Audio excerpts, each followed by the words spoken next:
അസ്സലാമു അലൈക്കും മുത്തുമണികളെ, സുഖം തന്നെയല്ലേ? അൽഹംദുലില്ലാ, ഇവിടെയും സുഖം തന്നെയാണ്, കുഴപ്പമൊന്നുമില്ല. പിന്നെ നല്ല മഴ, കുറേ ദിവസമായി നല്ല മഴ തുടങ്ങിയിട്ട്. അപ്പോൾ കുറച്ച് ദിവസമായിട്ട് ഇപ്പോൾ കാക്കുവിന് പണിയില്ല. ഈ മഴ തുടങ്ങിയപ്പോൾ ചെയ്യാൻ പറ്റുന്നില്ല. അപ്പോൾ അങ്ങനെ പോകണം. അപ്പോൾ അതിനകത്ത് പറഞ്ഞല്ലേ നമ്മളെ വിശേഷങ്ങളൊന്ന് പറഞ്ഞു, നമ്മളെ വിശേഷങ്ങൾ ചോദിച്ചു എന്നുള്ളൂ കേട്ടോ. അപ്പോൾ എന്ന് പറയണം എന്താണെന്നറിയോ, ഞാൻ ഇന്നലെയാണ് അൻസാരി ഉസ്താദിൻ്റെ ഒരു വീഡിയോ കണ്ടു. അതിൽ മുട്ടപ്രയോഗത്തിനെ പറ്റി പറയുന്നുണ്ട്. സഹോദരിമാരോടാണ് ഉസ്താദ് പറയുന്നത്. അപ്പം നമുക്ക് എന്ത് പ്രശ്നങ്ങളുണ്ടായാലും ഖുർആൻ ഓതാൻ അറിയുന്നവർക്കാണെങ്കിൽ അതിനുള്ള പ്രതിനിധിയും അതിൽ തന്നെ ഉണ്ട്. അപ്പോൾ അവരോതുന്നതും നമ്മൾ പോയി ഈ മന്ത്രം ചെയ്യാനിരിക്കുന്നവർ ഓതണവും നമ്മൾ ഓതണമായിട്ട് എനിക്ക് തോന്നുന്നു ഏറ്റവും കൂടുതൽ ഫലം കിട്ടുക നമ്മൾ ഓതുമ്പോഴാണ്. പിന്നെ ഉസ്താദ് തഹജ്ജുദ് നിസ്കാരത്തിൻ്റെ കാര്യങ്ങൾ പറയുന്നുണ്ട്. അത് സത്യമുള്ള കാര്യമാണ്. കാരണം എന്താ വെച്ചെങ്കിൽ തഹജ്ജുദ് നിസ്കാരമൊക്കെ ചെയ്യുന്നുണ്ടെങ്കിൽ നമ്മൾ ഉദ്ദേശിക്കുന്ന കാര്യങ്ങൾ നമ്മളറിയാതെ തന്നെ നമുക്കത് നടക്കും. കാരണം തഹജ്ജുദ് നിസ്കാരത്തിനൊക്കെ അത്രയ്ക്ക് പ്രതിഫലമുള്ള നിസ്കാരങ്ങളാണ്. അപ്പോൾ ഉസ്താദ് പറയുന്നത് പ്രയോഗങ്ങളാണ്. കാരണം എന്താ വെച്ചെങ്കിൽ രാത്രി ലൈറ്റില്ലാത്ത റൂമിൽ വെച്ച് അർദ്ധനഗ്നനാക്കി പെണ്ണിനെയാണെങ്കിലും ആണിനെയാണെങ്കിലും മുട്ട കൊണ്ട് ഒഴിയുന്നതും മുട്ടയിൽ എഴുതുന്നതും ഇതൊക്കെ അപ്പോൾ നിങ്ങൾ കാണുന്നുണ്ടല്ലോ, കാസർഗോഡ് ഒരാളെ പിടിച്ചത്, അവിടുന്ന് പലതും. അപ്പോൾ ഇത് ഓരോരുത്തരും പരാതി കൊടുക്കാൻ നിന്നിട്ടുണ്ടെങ്കിൽ ഒരുപാട് സ്ഥലങ്ങളിൽ പരാതിയാവും. ഇതിൽ ചില ആളുകൾക്ക് പ്രതിഫലം കിട്ടുന്ന ആളുകളുണ്ട്. അപ്പോൾ നിങ്ങൾ പോയിട്ടില്ലെന്ന് ചോദിക്കും. ഞാൻ പോയിട്ടുണ്ട്. പക്ഷെ ഞാൻ പോയിട്ട് ഇതുവരെ എനിക്കതിനുള്ള ഫലം കിട്ടിയിട്ടില്ല. കാരണം ഞാൻ പറഞ്ഞിട്ടുണ്ടല്ലോ നിങ്ങളോട്, എൻ്റെ കുടുംബത്തിൽ എൻ്റെ അനിയത്തിക്ക് പേടിയാണ്. അതിൽ ഞങ്ങൾ പോയി കുറേ സ്ഥലത്തു കൂടെ പോയി 10,000-25,000 ഉറുപ്പ്യൻ്റെ മേലെ ഞങ്ങൾ ചിലവാക്കിയിട്ടുണ്ട്. പക്ഷേ ഇന്നും സൈക്കാട്രിസ്റ്റ് ഡോക്ടർ എഴുതിയ ഗുളികയിലാണ് നിലനിന്ന് പോകണം, അല്ലാതെ മറ്റുള്ളതിലല്ല നിലനിന്ന് പോകണം. അപ്പോൾ നമ്മളെപ്പോലത്തെ പെണ്ണുങ്ങൾ, നമ്മളെ വീട്ടിലെ ആണുങ്ങൾ കഷ്ടപ്പെട്ട് കൊണ്ടിരുന്ന പൈസ നമ്മൾ കൊണ്ടുപോയി ഓൽക്ക് കൊടുക്കുമ്പോൾ ഓല് ചോദിക്കുന്നില്ല എന്ന് പറഞ്ഞു. കാരണം ശരിക്കും ഒരു കറക്റ്റായിട്ടുള്ള ഒരു രോഗം അവരെ കൊണ്ടത് കറക്റ്റായിട്ട് മാറ്റാൻ പറ്റുന്നുണ്ടെങ്കിൽ അവർ ഇത്ര രൂപ എന്നുള്ളത് പറയും. പക്ഷെ അവരത് പറയുന്നില്ല. ഞാൻ അവർക്ക് എതിരല്ല കേട്ടോ. കാരണം നല്ല ആൾക്കാരുണ്ട്, അവിടെ നമ്മൾ പോയി കഴിഞ്ഞാൽ ഫലം കിട്ടുന്ന നല്ല ആൾക്കാരുണ്ട്. എല്ലാവർക്കും ഫലം കിട്ടണമെന്നുമില്ല, എല്ലാവർക്കും അത് ഫലിക്കണമെന്നുമില്ല. കാരണം നമ്മുടെ ജീവിത ശൈലിയും കൂടി അതിനോട് ബന്ധപ്പെട്ട് കിടക്കുകയാണ്. നമ്മൾ 5 നേരം നിസ്കരിക്കുക, തഹജ്ജുദ് നിസ്കരിക്കുക, അങ്ങനെയൊക്കെയുള്ള ഇത് ഖുർആൻ ഓതുക, ഇതൊക്കെ ചെയ്യുന്നവർക്ക് അങ്ങനെ ഖുർആനിലൂടെ നമുക്കറിയാത്തത് അവർ ഓതി നമുക്ക് ചെയ്യുകയാണെങ്കിൽ നമുക്കതിൻ്റെ പ്രതിഫലം കിട്ടും.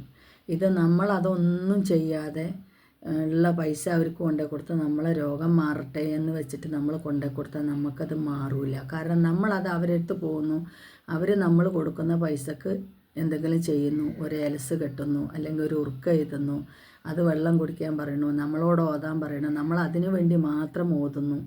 അത് കഴിയുമ്പോൾ നമ്മളത് വിടുന്നു. അപ്പോൾ അതിൻ്റെ പ്രതിഫലം ഒരുപാട് കുറവ് തന്നെ ആയിരിക്കും. നമ്മൾ ചെയ്യുന്നതനുസരിച്ചാണ് നമ്മളുടെ രോഗങ്ങൾ മാറുന്നതും അല്ലാത്തതും. അള്ളാൻ്റെ വേണ്ടി വെച്ചിട്ട് എനിക്ക് ഈ പറയണ മാതിരി അങ്ങനെയൊന്നും ഒരിത് പോകേണ്ടി വന്നിട്ടില്ല. എനിക്കൊരു രോഗം ഉണ്ടായിരുന്നു കേട്ടോ. എൻ്റെ 2 കാലും ചുട്ടുപുകച്ചിൽ. ഏത് ആസ്പത്രി ചെന്നാലും എവിടെ ചെന്നാലും ഒരു കുഴപ്പമില്ല എന്ന് പറയും. അങ്ങനെ എൻ്റെ അടുത്ത് എൻ്റെ നാത്തുമാരും അനിയത്തിമാരും കൂടി ഒന്ന് പറഞ്ഞിട്ട് ഞാനൊന്ന് പോയി. അവിടുന്ന് പോയി പറയണ മാതിരി തന്നെ ഞാൻ 5 നേരം നിസ്കരിക്കും, ഇതൊക്കെ ചെയ്യുന്ന ആൾ തന്നെയാണ്. അപ്പോൾ അത് കാരണം കൊണ്ട് ഞാൻ പോയി, അവർ പറഞ്ഞത് ഞാൻ ഖുർആൻ ഓതാൻ പറഞ്ഞത് ഞാൻ ഓതി ചെയ്തു. കുറച്ച് ദിവസം എനിക്ക് കുറവായി. പക്ഷേ എൻ്റെ രോഗം വേറെയായിരുന്നു.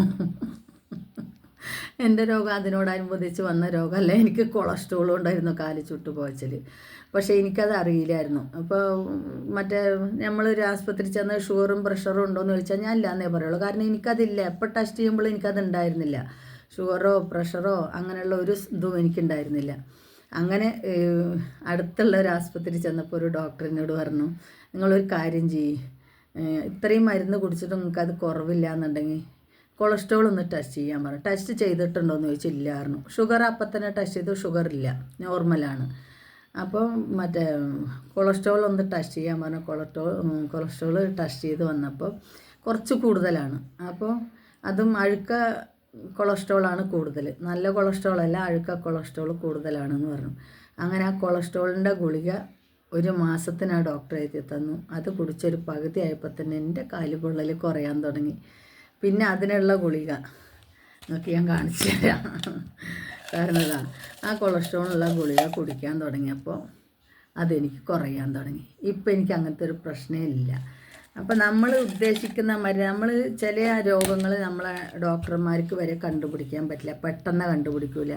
നമ്മൾ കുറേ ദിവസം ഇതിനായിട്ട് ചെന്ന് ആ മരുന്ന് കുടിച്ചിട്ട് കുറവില്ല, ആ മരുന്ന് കുടിച്ചിട്ട് കുറവില്ല എന്ന് പറയുമ്പോൾ ഇവർ പല ടെസ്റ്റുകൾക്കും നമുക്ക് തരുള്ളൂ. അങ്ങനെ പല ടെസ്റ്റുകളും ചെയ്ത് നോക്കുമ്പോഴാണ് നമുക്ക് ഇന്നൊരു രോഗമുണ്ട് എന്നുള്ളത് അവർക്ക് തന്നെ പിടികിട്ടുള്ളൂ. പണ്ടത്തെ കാലത്തെ മാതിരിയല്ല. ഇപ്പോൾ ഡോക്ടർമാരെന്ന് പറഞ്ഞിട്ടുണ്ടെങ്കിൽ കൂടുതലും പൈസ കൊടുത്തിട്ടും അങ്ങനെ ഇങ്ങനെയൊക്കെ പാസ്സാകുന്ന ഡോക്ടർമാരാണ്.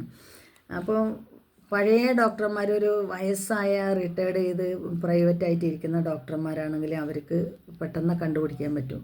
പക്ഷെ പുതിയ പഠിച്ച് വരുന്ന മക്കൾക്കൊന്നും അത്ര പെട്ടെന്നൊന്നും രോഗം കണ്ടുപിടിക്കാൻ പറ്റില്ല. അതുകൊണ്ടാണല്ലോ ഈ MRI സ്കാനിങ്ങും അതും ഇതും ഒക്കെ എടുക്കുന്നത്. പെട്ടെന്ന് നമുക്കൊരു പരിശോധന നടത്തിയപ്പോൾ കണ്ടുപിടിക്കാൻ പറ്റാത്ത രോഗങ്ങൾക്കാണല്ലോ അപ്പോൾ അങ്ങനെ വരുന്നത്. അപ്പോൾ എനിക്കും പറയാനുള്ളത് ഇത് തന്നെയാണ്. കഴിയുന്നതും നിങ്ങൾ അങ്ങനത്തെ സ്ഥലങ്ങളിലൂടെ പോകാതിരിക്കുക. നമ്മുടെ പൈസയാണ് പോണത്. ഇത് പറഞ്ഞുകൊണ്ട് ഇത് നല്ലൊരു കച്ചവടമാണെന്ന് വിചാരിച്ചിട്ട് നല്ലൊരിതാണ്. കാരണം അവർക്ക് ഒരു വാൾ പോസ്റ്റോ എന്തെങ്കിലുമൊക്കെ അതേമാതിരി തന്നെ ഒന്ന് ഒട്ടിച്ചിട്ട് അവിടെ ഇരുന്ന് കഴിഞ്ഞാൽ അവരെ വീടും അവരെ കാറും അവരെ വണ്ടി അവരെ കുടുംബത്തിലെ മക്കളൊക്കെ പഠിക്കുന്നത് നിങ്ങൾ കാണുന്നില്ലേ. നമ്മൾ പോകുന്ന എല്ലാവർക്കും ഇത് സുഖമാകുന്നുണ്ടെന്നുണ്ടെങ്കിൽ പിന്നെ എന്തിനാണ് അവരവിടെ ഇരിക്കേണ്ട ആവശ്യമുണ്ടോ? കാരണം പോകുമ്പോൾ ശരിയാവും. നമ്മളെ വിശ്വാസം കൊണ്ട് നമുക്ക് കുറച്ചൊരനുഭവം ഉണ്ടാവും. അത് കഴിയുമ്പോൾ വീണ്ടും നമുക്ക് അതേ തന്നെ തുടങ്ങും. അപ്പോൾ ഇത് അൻസാരി ഉസ്താദ് ഇന്നലെ പറയുന്നേട്ടപ്പോൾ എനിക്കും അതേമാതിരി തന്നെ തോന്നി കേട്ടോ. കാരണം നമ്മളെ സഹോദരിമാരാണ് ഒരുപാട് ഇങ്ങനെയുള്ള സ്ഥലങ്ങളിലൂടെ പോണത്. ഇങ്ങനെയുള്ള സ്ഥലങ്ങളിലൂടെ പോണതിന് പകരം നമുക്ക് മാനസികമായി എന്തെങ്കിലും ഒരു പ്രശ്നം ഉണ്ടെങ്കിൽ സൈക്കാട്രിസ്റ്റ് ഡോക്ടർമാർ ഒരുപാടുണ്ട്. നമ്മളെ പെരിന്തൽമണ്ണ ഇഷ്ടംപോലെ ആസ്പത്രികളുണ്ട്, അവിടെയുണ്ട്, അല്ലാത്തടത്തുണ്ട്. ഇതിന് വേണ്ടി മാത്രമായിട്ട് ആസ്പത്രികളുണ്ട്. അവിടെയൊക്കെ പോയി കഴിഞ്ഞിട്ടുണ്ടെങ്കിൽ ഇതിനുള്ളതായ മരുന്നുകൾ നമുക്ക് കിട്ടും. ഒരു പേടിക്കുള്ളതാണെങ്കിലും വേറുള്ളതാണെങ്കിലും എല്ലാത്തിനുള്ള മരുന്ന് കിട്ടും. നമ്മളെല്ലാത്തിനും ഈ മന്ത്രത്തിന് വേണ്ടി നടന്നു കഴിഞ്ഞാൽ അതൊക്കെ അത്രയും അന്ധവിശ്വാസങ്ങളുള്ളവരാണ് അതിന് പോണത്. അപ്പോൾ അതിൽ നിന്നൊക്കെ നമ്മളെ സഹോദരിമാർ കുറച്ച് വിട്ടു നിൽക്കുക. നിങ്ങൾക്ക് പറ്റുന്നുണ്ടെങ്കിൽ ഞാൻ പറയുന്നത് ഒരു സൈക്കാട്രിസ്റ്റ് ഡോക്ടറെ കാണുക. അപ്പോൾ അവർ ഒരു ടെസ്റ്റ് ചെയ്ത് അത് നമുക്ക് ഭ്രാന്തായതുകൊണ്ടല്ലേ നമ്മൾ പോണ്. നമ്മളെ കയ്യിൽ വിരലും ഒരു മുറി ഉണ്ടായിട്ടുണ്ടെങ്കിൽ അതിന് 2-3 സ്റ്റിച്ച് ഇടണം, നമുക്കൊരു ഡോക്ടറെ കാണണം നമുക്ക് തോന്നണില്ലേ. അതേമാതിരി തന്നെ മാനസികമായി നമുക്ക് വല്ല പ്രശ്നം ഉണ്ടെങ്കിൽ ഓരോ അവയവം ആണ്. അപ്പോൾ അതും നമ്മളെ മനസ്സും ഒരു അവയവം തന്നെയല്ലേ. അപ്പോൾ അതിലും ഒരു അസുഖം വന്നിട്ടുണ്ടെങ്കിൽ അതിൻ്റേതായ ഡോക്ടർമാരുന്നുണ്ട്. അവരെ കാണിക്കുകയാണെങ്കിൽ ആ രോഗങ്ങൾ നമുക്ക് മാറി കിട്ടുന്നതാണ്. അപ്പോൾ അതുകൊണ്ട് അങ്ങനെ പോകാൻ ശ്രമിക്കണം എൻ്റെ പൊന്നു സഹോദരിമാർ. ഞാൻ പറഞ്ഞതിൽ ഇനി ഇങ്ങനെ പോണിന് തെറ്റെന്നല്ലട്ടില്ല ഞാൻ പറയുന്നത്. കാരണം എന്താ വെച്ചെങ്കിൽ ചിലവർക്ക് അത്രയ്ക്കും ഇതുണ്ടാവും. നമ്മൾ പറയുമ്പോൾ ഈ താത്തെന്താ അങ്ങനെ വന്ന് പറയണ എന്ന് വിചാരിക്കരുത്. നിങ്ങളുടെയൊക്കെ പൈസ പോകുന്നതിന് പലരും അറിയുന്നുണ്ടത്.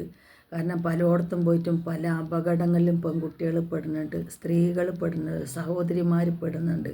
പിന്നീട് ഇരുന്ന് നമ്മൾ നിലവിളിച്ചിട്ട് ഒരു കാര്യമല്ല. അപ്പോൾ കഴിയുന്നതും നമ്മളങ്ങനെ പോവാതിരിക്കുക.